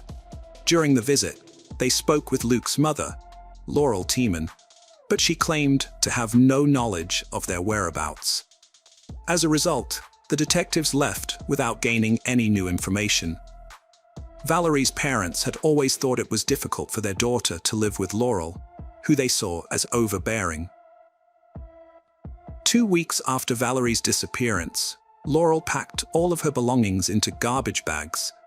This action clearly reflected Laurel's attitude towards her daughter-in-law. She seemed unconcerned about Valerie's well-being and was primarily motivated by a desire to clear the house of her belongings. The police were searching for Luke Tiemann to ask him some questions, but he was nowhere to be found. They went to his home, but he wasn't there. And his parents claimed they didn't know his whereabouts. However, 5 days after Valerie's disappearance, Luke unexpectedly contacted the police himself, stating that he was aware they wanted to speak with him. During the conversation, the detectives asked him about Valerie and the last time he saw her. Luke's response was peculiar. He explained that, about 2 weeks prior, he and Valerie had stopped by the local Walmart to purchase some groceries. While he went inside the store, Valerie stayed in the car. When he finished shopping and returned to the vehicle, Valerie was gone. Luke claimed that he tried to reach her by calling and texting, offering to take her back. He also revealed that his marriage to Valerie was on the verge of collapse. According to him, Valerie had mentioned another man during a conversation, leading him to believe she was having an affair. Despite this, Luke didn't know the man's identity or address, and he assumed Valerie had left him for this unknown individual. Valerie's family, however, insisted she had never mentioned anyone else besides Luke Tiemann in her life. The police made a public appeal through the media, releasing a photo of Valerie and asking anyone who had seen her in the recent weeks to come forward with information for the detectives. The circumstances surrounding her disappearance from the Walmart parking lot, including her belongings being found in garbage bags, seemed suspicious. It was also unclear why Luke Tiemann, Valerie's husband, had made no effort to search for her, possibly due to being preoccupied with another woman. Investigators visited the Walmart where Luke and Valerie had been on the day of her disappearance, where they reviewed the surveillance footage. Despite searching for over an hour, they found no evidence of Luke, his red pickup truck, or Valerie on any of the recordings. This discovery revealed that Luke had lied to the police and that he was hiding something. The investigators decided to interview Luke in person, but they didn't disclose all the information they had obtained. They suspected that he might contradict himself or alter his story if he knew what they knew. Luke's open affair with Billie Jo Goodman didn't go unnoticed by anyone. While he admitted to cheating on Valerie, he claimed it was an attempt to heal from their recent breakup. Billie Jo, however, had a string of failed relationships behind her, but when she met Luke, she believed he was the one with whom she could build a stable future. This new development led investigators to a crucial question. Did Valerie pose a threat to Luke and Billie Jo's budding relationship? Was it possible that the couple wanted to start anew, and Valerie's presence was an obstacle they decided to eliminate to ensure their plans went undisrupted? The police interviewed Billie Jo, who claimed she thought Luke had divorced his wife. When questioned, she denied any knowledge of Valerie Tiemann's disappearance. Meanwhile, a local informant tipped off the police about a driver's license found in a parking lot near Billie Jo's home, and it belonged to Valerie. This discovery raised suspicions, as it seemed unlikely that Valerie would abandon her belongings and identification to run off with someone else. On September 19, 2016, Luke Tiemann gave an interview to News Center, Maine, 10 days after Valerie's father, Alan, had filed a missing persons report with the police. During the interview, Luke told reporters that he and Valerie had gone to Walmart, but Valerie was not in the car when he returned. At the time, he was unaware that the Walmart CCTV footage did not corroborate his account. Police dogs trained to detect human remains were brought in to search the last known place where Valerie lived. The search plan involved checking the house, the land, and the stream. After about 5 minutes, a police dog picked up a scent in the woods behind the Tiemann family house. An officer began digging the soil with his hands and found a shoe sticking out of the ground. Other officers, wearing gloves, joined in to help dig. They eventually uncovered a woman's body, wrapped in a blanket and buried with a collection of unusual items. These items included a bag of potato chips, a bottle of Gucci perfume, a package of sweet tarts, a flannel shirt, a mason jar, a handwritten note, and a wedding ring. The ring was discovered later when evidence was being prepared for trial. Sergeant Scott Bryant, chief of Maine's evidence response team, was processing the contents of the mason jar, which included dirt, flower stems, and twigs, when he heard a thud and found the ring.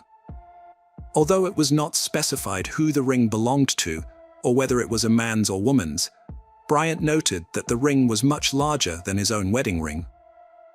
The body was transported to the forensic medical examiner's office for an autopsy and identification. Unfortunately, Sarah Jean and Alan Harmon received the devastating news that every parent fears the most. The body discovered behind the Tiemann family house was identified as their daughter, Valerie. Valerie lived in the house with Luke, as well as his parents and younger brother Sam. The detectives searched the barn and found landscaping tools that belonged to Sam, which were used to dig the burial site where Valerie's body was found. They also discovered a device related to illegal substance use. Further investigation revealed that Sam Tiemann had a history of using illegal substances, which Valerie had confided in her parents about during her visit to South Carolina. The police had to investigate whether Sam Tiemann was involved in Valerie's death. During a search of Luke's parents' bedroom, investigators discovered a .45 caliber handgun that Luke Tiemann had purchased in 2015. Despite this, Luke's parents claimed to have had no knowledge of Valerie's burial near their house, which seems unlikely. Around the time Valerie's body was found, investigators also discovered Luke with his new girlfriend, Billie Jo. Luke Tiemann was arrested and taken in for questioning. He told investigators that Valerie had died from an overdose on August 25th, about a month prior, due to her use of illegal substances. According to Luke, he didn't inform Valerie's parents about her death because he wanted to spare them the knowledge of her drug use. Instead of calling 911, he left her body in bed until evening, then wrapped her in a blanket, added a note, and buried her in the woods behind the house with the help of his brother Sam. According to Luke, Valerie did not have any physical injuries before she died. However, the autopsy results revealed that Luke was not telling the truth. Although Valerie's blood showed no traces of banned substances, it did contain prescription drugs. But that was not the most astonishing finding. Valerie died from 2 gunshot wounds, one to the head and the other to the neck. The ballistics examination indicated that the bullets removed from Valerie's body came from a .45 caliber handgun. Significantly, this handgun matched the one found by investigators in Luke's parents' bedroom during a search. Luke admitted to buying the gun about a year prior, claiming it was for his father. Despite this, he denied knowing that Valerie had been shot. Luke Tiemann, 32, has been charged with the murder of his 34-year-old wife, Valerie Tiemann. Although his parents and younger brother were investigated, no evidence was found to implicate them. Luke claimed that his brother, Sam, helped him bury Valerie's body, but the police found that Sam was not at home at the time, and it remains unclear whether Luke's parents were aware of or involved in Valerie's death. It is noteworthy that they did not report hearing 2 gunshots on April 2, 2018. The trial began in Somerset County Superior Court in Skowhegan, Maine, with opening statements marking the start of a 5-day trial. Luke pleaded not guilty, arguing that he had been framed. He claimed that he would not have left incriminating evidence, such as an engagement ring and a note, near the body, but forensic examinations linked all the items found with Valerie's body to Luke Tiemann. A computer forensics expert testified, revealing that Valerie's phone was last used on August 25, 2016, the day the police believe she died. The detective explained how tracking cell phone usage can help determine an individual's location at the time of a call. Valerie made 31 calls to Luke on the same day he allegedly spent time with his new girlfriend, Billie Jo. Luke only answered the last call, which lasted around 13 minutes. The police believe he was at home when the call ended. The morning after Valerie's disappearance, a woman sent a message to Valerie's phone, accusing Luke of cheating on her. This was the last time the woman was heard from. Luke's defense team questioned the authenticity of these phone records. In court, Luke's younger brother, Sam Tiemann, testified against him. Luke had told the police that Sam helped him bury Valerie's body, but Sam denied any involvement, claiming he was working 2 hours away at the time and had his work log as proof. Sam told the court that he confronted Luke after hearing he had implicated him, and Luke responded by saying, "What else do you do with a dead body?" The police continued to press Luke about who shot Valerie, even suggesting that his brother Sam or their parents might be involved. Luke insisted that they were incapable of such an act. The officers wondered if Luke might have blacked out due to his PTSD, which he had previously claimed would sometimes cause him to become enraged and forgetful afterwards. Several witnesses called by the prosecutor testified in court about the private lives of Luke and Valerie Tiemann. They gave detailed accounts of how the couple frequently used significant amounts of illegal drugs. Additionally, they stated that Luke had informed people he was getting a divorce around the same time Valerie went missing. Luke's former girlfriend, Jackie Spencer, revealed to the jury that she had a close relationship with the couple and had even served as the maid of honor at their wedding. She stated that she had personally witnessed Valerie and Luke using various illegal drugs together. Furthermore, she testified that Luke had begun sending her numerous text messages around the time Valerie vanished, suggesting that he may have been interested in pursuing a romantic relationship with her. The jury was shown evidence from the crime scene, which included a video that depicted the approximately 3-minute walk from where Valerie's body was discovered to the Tiemann's home. The video footage revealed an overgrown, all-terrain vehicle trail winding through a thickly forested area, a common feature found behind many rural homes in Maine. The defense team, representing Luke, raised objections to certain pieces of evidence, including gardening tools found in a shed near the property and a .45 caliber handgun discovered in one of the rooms of the home. They contended that the prosecution had failed to establish ownership of these items, suggesting that someone else in the household may have had access to them. During the trial, Luke Tiemann acknowledged that he had changed his story multiple times, alleging that detectives had coerced him into providing false testimony. He insisted that he had no reason to kill his wife and that there was no DNA evidence connecting him to the crime scene. The prosecutors, however, argued that Tiemann was the only person who could have harmed Valerie, and that all the evidence pointed to his guilt. The jury took less than an hour to deliberate before finding Tiemann guilty. At the sentencing hearing, Valerie's mother expressed her grief and outrage, denouncing Tiemann as an evil-hearted man who still refused to accept responsibility for his actions and demanded a life sentence. In contrast, Tiemann's mother begged the court to consider her son's entire life and to balance justice with compassion. Ultimately, Tiemann received a 55-year prison sentence, which was longer than his family had hoped. Despite later changing his testimony again while incarcerated, this did not have a positive impact on his case. Hello friends, welcome to our channel. Today we're going to take a look at another horrible case with you. The case of Kirti Vyas. Kirti Vyas, a 28-year-old resident of Mumbai, lived with her family in a Bharatnagar residence on Grand Road.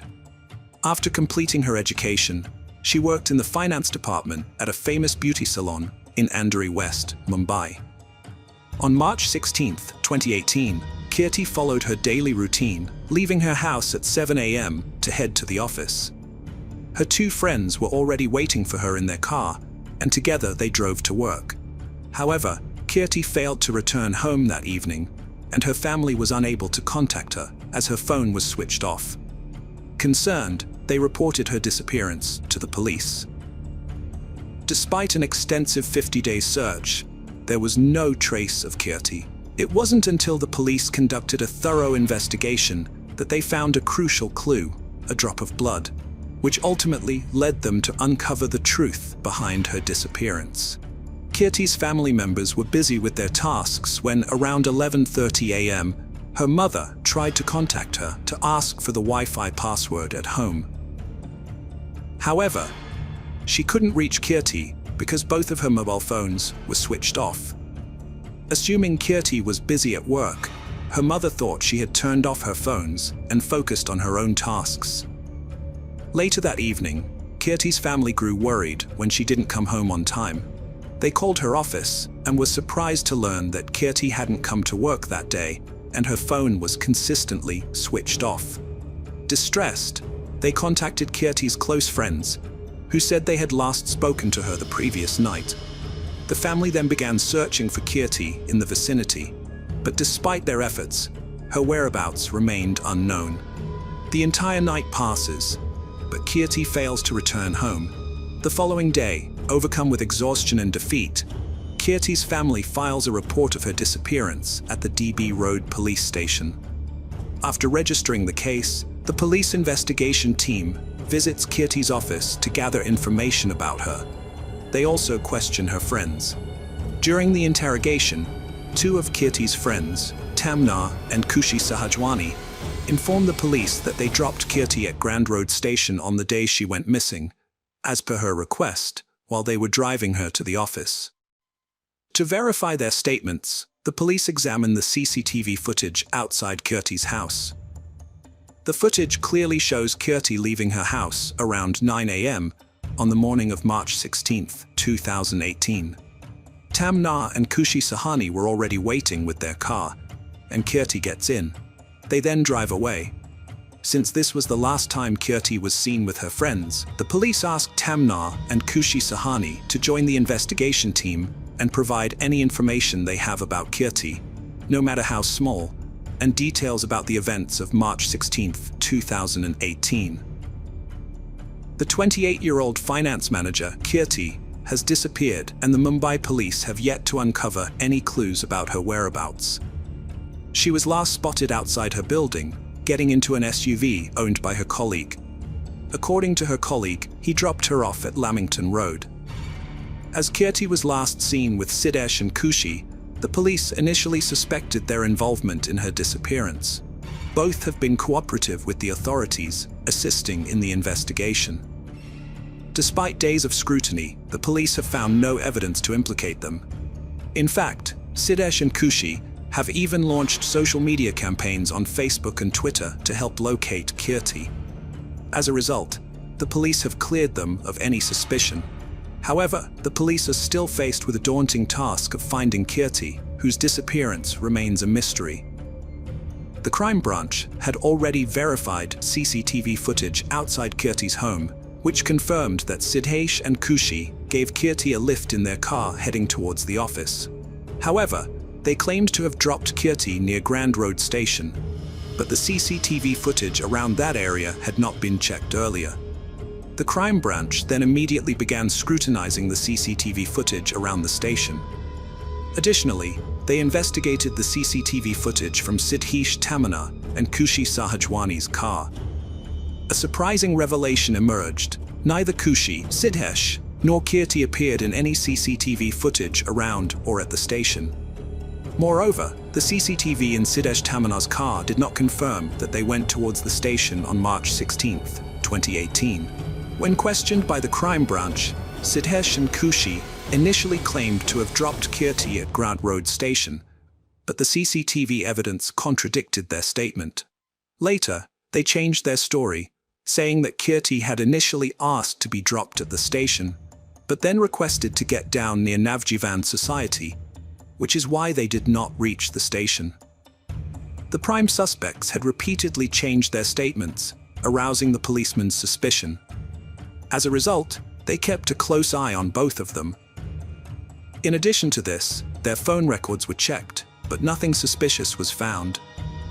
Consequently, both individuals remained at large for nearly 50 days. Despite Kirti's disappearance without a trace, it seemed as though there would be no leads on their whereabouts. However, the police received a forensic report that completely altered the course of the case. it was discovered that when Kushi, Sidhesh, and Kirti were last seen leaving the office on March 16, 2018, the police had immediately sent the car they used for forensic examination. The forensic lab's report revealed that a drop of blood was found in the car's trunk. After subjecting this drop of blood to a DNA test and matching it with a sample from Kirti's parents, it was confirmed that the blood found in the car belonged to Kirti. The presence of Kirti's blood in the car was now revealing a lot. After this revelation, the police take Sidhesh Tamanar and Kushi Sahajwani into custody again and begin a rigorous interrogation. Both of them initially claim that they dropped Kirti off on the way and do not know her whereabouts. However, when the police confront them about a drop of Kirti's blood found in the car's trunk, they are unable to provide a clear explanation. Under intense questioning, they eventually crack and start revealing the truth. The truth is shocking. It emerges that KY worked as a finance manager at B. Blunt Salon, while Kushi Sahajwani was Kirti's junior, and Sidhesh Tamanar worked as an account executive. Sidhesh Tamanar had been employed at the salon for a long time, with decent performance, but had been failing to meet his targets for the past few months, accompanied by continuous errors in his work. As a result, Kirti issues a notice to Sidhesh Tamanar, warning him to either improve his performance by March 16, 2018, or face termination. In this notice, Sidhesh Tamanar, 28, informs his colleague, 42-year-old Kushi Sahajwani, who works with him. Unbeknownst to others, a romantic relationship had developed between Kushi and Sidhesh at the office, despite Kushi being already married. When Kirti issued the notice to Sidhesh, Kushi became fearful that she would also lose her job, since Sidhesh had failed to improve his performance in March. In response, Kushi and Sidhesh concoct a sinister plan. They call Kirti and ask her to meet them at the office, and instead of taking the train, Kirti gets into their EOS sports car. En route, they demand that Kirti not terminate Sidhesh's employment. But Kirti responds that the decision would be made at the office meeting. When they don't get their way, the two start physically fighting with Kirti inside the car.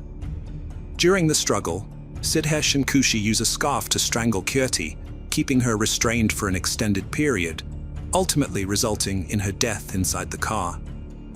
After Kirti's death, the two concoct a plan to discreetly dispose of the body, making it seem like nothing is amiss. They install a sunroof in the car, placing Kirti's body inside, and then head to the office. Upon their return, they drive the car to a secluded area, where they dismember Kirti's body into 3 pieces, all within the vehicle. They subsequently dispose of the pieces in different locations. After securing the evidence, they visit a nearby car wash to thoroughly clean their vehicle, inside and out. From there, they proceed to Kirti's house, where they join forces with her family to stage a search effort, thereby avoiding suspicion.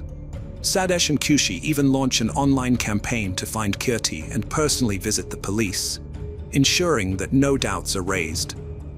Despite their confidence in evading detection, their luck takes a dramatic turn when the car cleaner's negligence leaves behind a trace of Kirti's blood in the trunk, ultimately exposing the entire incident. Following the full disclosure, Sidhesh Tamanar and Kushi Sahajwani are charged with severe offenses, including kidnapping, misleading the police, destroying evidence, and murder. They are subsequently arrested and imprisoned. Currently, regarding the status of this case, Kushi Sahajwani has been released on bail, while Sidhesh Tamanar remains behind bars. The police have yet to recover Kirti's remains. As the Mumbai crime branch continues to search for the body of 28-year-old Kirti Vas, who was murdered on March 16th, they suspect that the body might have been dumped in the area. The search operation is ongoing. Hello friends, welcome to our channel. Today we're going to take a look at another horrible case with you. The case of Petit family. The Petit family was revered as a model family, exceeding expectations with their stable economic background and exemplary children. They effortlessly commanded admiration from those around them. William Petit, the patriarch, was a Connecticut native and a standout athlete in high school, particularly in basketball, where he naturally assumed a leadership role. In addition to his athletic prowess, he was also the valedictorian of his class, as evidenced by his law degree from Dartmouth University. However, his true passion lay not in law, but in helping people, caring for the sick, and making the world a better place. So, after graduating, he pursued a career in medicine at the University of Pittsburgh. During his third year of residency at the Children's Hospital of Pittsburgh, William met Jennifer Hawke, an oncology nurse and co-director of the health center's pre-graduate internship program. They soon fell deeply in love, and those who knew them attested that they were perfect for each other. They married in 1985, and 4 years later, they welcomed their first daughter, Haley. The pregnancy spurred them to form a large family, leading them to purchase a house in Cheshire, Connecticut. On November 17, 1995, their second daughter, Michaela, was born. After giving birth, Jennifer resumed her work as a nurse and co-director of the internship. Sadly, she was later diagnosed with multiple sclerosis, a disease that has no cure, which she fought against for the rest of her life. Despite this, her family remained supportive throughout. At just 10 years old, their eldest daughter began raising funds for the National Multiple Sclerosis Society, an endeavor that would yield significant sums over the years. Meanwhile, Michaela excelled academically and planned to take over the fundraising efforts when her sister went to college, enabling her to continue making a positive impact in her community. Having spent the summer learning to cook, she often delighted in preparing meals for her family. Tragically, this ordinary activity led to a fateful encounter with the perpetrator. On a July night in 2007, Michaela was preparing dinner for her family, but required additional ingredients for her recipe. So she and her mother went to the nearest market. Joshua Komisarjevsky, who had recently been released from prison, happened to be at the same location. Komisarjevsky's childhood was marked by trauma and complexity. Born to teenage parents, he was adopted by the Komisarjevsky family, a renowned European artistic dynasty, just a week after birth. His adoptive family was deeply religious and enforced strict discipline, which contributed to his struggles in school despite his high IQ. Eventually, his parents opted to homeschool him. During his trial, Komisarjevsky alleged that he was sexually abused by a cousin during childhood, but his family chose to keep the incident quiet. This traumatic experience likely contributed to the development of his rebellious and chaotic personality. By 14, Joshua Komisarjevsky had faced accusations of abusing his sister, and around this time he committed his first burglary, launching his career as a thief. In 2002, he was arrested for the first time on 18 counts of burglary and theft, earning him a 9-year prison sentence. During the trial, he made a chilling admission, revealing that he derived pleasure from listening to people while they slept and invading their privacy, feeding off their insecurity. Released on parole in 2007 at 27, officials deemed him a threat to society, a calculating criminal with perverted tendencies. But the jury disregarded these warnings, deeming Joshua fit for release. After his release, he moved into a halfway house for ex-convicts, where he encountered his future accomplice, Stephen Hayes. Hayes had a lengthy history of incarceration, starting at the age of 16 in 1980. Throughout the years, he was repeatedly arrested for violent robbery and burglary, earning him multiple sentences. In 2004, he received a prison sentence, only to be granted parole in 2006, which ultimately led him to the same residence where he crossed paths with Komisarjevsky. On the night of July 22, 2007, Michaela Petit was busily preparing dinner for her family, only to realize she needed additional ingredients to complete her recipe. She asked her mother to drive her to the nearest market to pick up the necessary items. What they didn't know was that they were being closely watched by Komisarjevsky, who took meticulous note of every detail, from the make and model of their vehicle to their facial features and Michaela's distinctive blonde hair. After finishing their shopping, the Petit family returned home, oblivious to the fact that they were being tailed. The family had a peaceful dinner, unaware it would be their last together. Later, while the others slept, William Petit dozed off in the living room. Suddenly, strange noises shattered the peace. William was attacked, beaten with a baseball bat, and left tied up in the basement. The intruders proceeded upstairs to locate Haley's room, where they found her asleep. Haley and her sister Michaela were bound to their bedposts by their hands and feet, their heads shrouded by pillowcases. In the master bedroom, Jennifer Petit slumbered peacefully. The intruders crept in and roused her effortlessly, swiftly restraining her hands and feet. With the family members under their control, the intruders took their time to survey the premises, even pausing to smoke cigarettes in the living room. After ransacking the home for jewelry, cash, and other valuables, they finally prepared to depart. As the Petits heard the burglars making their exit, they must have thought the ordeal was finally over. But, unbeknownst to them, their torment was only just beginning. After selling stolen items at a pawn shop, the ex-convicts were disappointed to find they hadn't gotten as much money as they had expected. Motivated by greed, they decided to return to the house. There, they found a check register with $40,000 and planned to steal $155,000. Before going back, they filled a couple of gasoline cans, which was captured on surveillance camera footage. Back at the house, they presented their plan to Jennifer, threatening to kill her entire family if she didn't cooperate. Desperate to protect her daughter, Jennifer agreed to accompany Stephen to the bank the next morning. Meanwhile, Joshua took advantage of Jennifer's absence by entering Michaela's room, where he untied her and began to undress her. He took photos with his cell phone and sexually assaulted her, recording the act. Afterwards, he took her to the bathroom to clean her and ensure no DNA evidence was left behind. Then, he ordered her to put her pajamas back on and tied her up again. The autopsy of Michaela later revealed evidence that Thomas Arvey had raped her. During the examination, State Medical Examiner Dr. Wayne Carver found Arvey's DNA in her body. At the bank, everything appeared normal, but Stephen was unaware of Jennifer's actions in the queue before she approached the teller. While waiting in line, Jennifer wrote a discreet note on a flyer asking for assistance. The note read, "My name is Jennifer Hawk Petit. I have $115,000 in my savings account, and I need to withdraw it. I'm in a desperate situation. My family is being held hostage and will be killed if I don't comply. Please, someone, call the police." Despite Jennifer not having any identification, the teller decided to give her the money. As soon as Jennifer received the cash, she left the bank and returned to the car where her captor was waiting. Meanwhile, the bank employee promptly called the police to report the incident.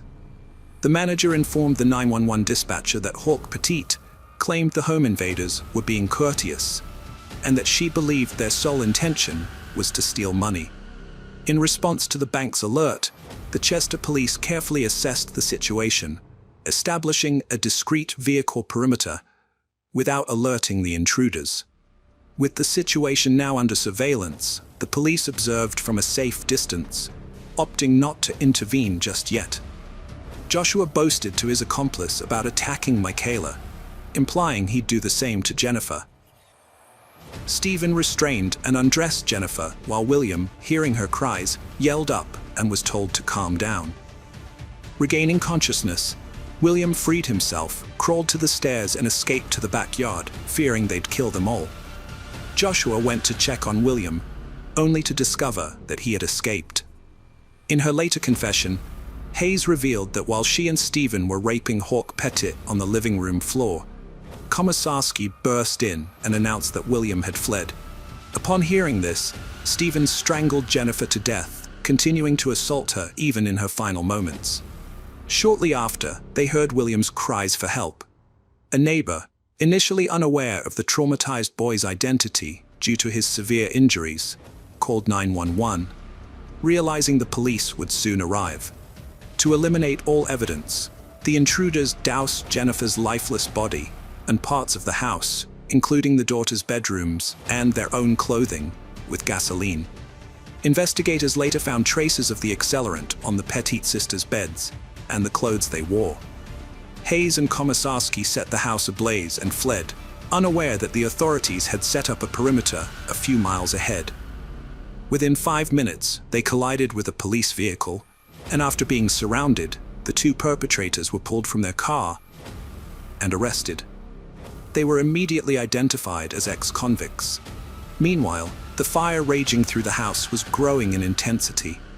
An ambulance arrived, and Dr. William Petit, the gravely injured father, was rushed to the nearest hospital. Soon after, firefighters battled the blaze, and upon extinguishing it, they stumbled upon a horrific scene amidst the remnants of the house. The first body discovered was Jennifer's, her remains charred with remnants of rope bound to her ankles. Upon reaching the second floor, they found Michaela, still tied to her bed, having succumbed to the devastating flames. In a surprising twist, Haley had managed to break free from her restraints and attempted to escape, but sadly collapsed just a few meters away, overcome by the toxic smoke. William managed to free himself from his restraints, escape the house, and crawl to a neighbor's yard to seek help. The neighbor failed to recognize him at first, due to the severity of his injuries. Both Hayes and Komorowski confessed to the murders. During her interrogation, detectives noted that Hayes smelled of gasoline throughout. Each assailant accused the other of being the driving force and mastermind behind the home invasion. Komorowski's diary, later entered into evidence, revealed that he blamed William for the murders, calling him a coward and claiming that he could have saved his family if he had wanted to. The trial of Stephen Hayes began on September 13, 2010, with a jury comprising 7 women and 5 men. The defense argued that Joshua Komorowski was the mastermind behind the crime, responsible for escalating its violent nature, while prosecutors argued that both Hayes and Komorowski shared responsibility. After approximately 5 hours of deliberation on October 5th, the jury found Hayes guilty. The sentencing phase began on October 18th, with the jury initially divided over recommending life imprisonment or death. Hayes' defense argued that life imprisonment without parole would be a harsher punishment.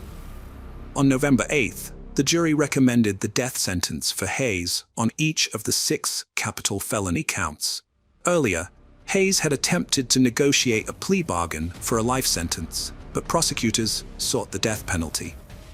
Dr. William Petit, the sole survivor, remarked on the verdict, while the Connecticut State Judicial Branch took the unprecedented step of offering post-traumatic stress assistance to jurors, acknowledging the trial's profoundly disturbing nature. This historic measure was necessitated by the jurors' 2-month exposure to graphic images and gruesome testimony during the triple murder trial, marking the first time the state judicial branch had provided such support. On December 2, 2010, Hayes expressed remorse for the suffering he had inflicted on the Petit family, stating that his own death would be a welcome relief and hoping it would bring peace and comfort to those he had hurt. Judge John Blue handed down 6 death sentences and an additional 106 years for other crimes. However, in August 2015, Hayes' death sentence was commuted to life imprisonment when Connecticut abolished capital punishment. The trial of Joshua Komisarjewski began on September 19, 2011. His lawyers offered a guilty plea in exchange for a life sentence, but prosecutors sought the death penalty, arguing that Komisarjewski was under Hayes' influence. Komisarjewski was found guilty on October 13, 2011, and the jury recommended the death penalty on December 9, 2011.